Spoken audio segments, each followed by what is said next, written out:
Just always being around Alabama and spending a lot of time in the outdoors. We always had dogs growing up. For me, it was my love of hunting and the outdoors that got me into labs. I've had several labs over the years. My first lab was a black named Bo, and he was a great little hunt dog. And I learned so much trying to train him. And every dog that I've had since then was I learned so much from those dogs and figured out kind of what to look for when I was going to a breeder and looking at puppies. And it's just something I've always really enjoyed. I always wanted a dog that liked people more than other dogs.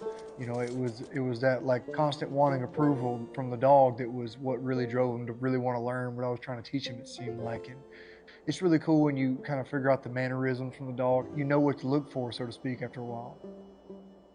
My first lab that I trained, without having any real extensive training myself, I think I read Water Dog front to back 100 times, and you learn so much from that experience. And every dog has gotten a little bit easier, to figure out. But it was a huge learning experience for me. And although that dog was not on hand signals, was not a trial type dog, I was really happy with the dog that would go pick up a duck for me and come back, and that was really fulfilling thing too when you do put that work and time in with a dog to see them doing what you need.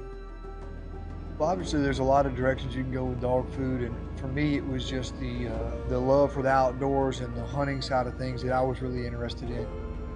Although Carl's not a hunting dog, he certainly spends a lot of time on the farm chasing all my animals around. And Carl and Jazz and all the dogs I've got are like family, so I want to take care of them the best way that I can.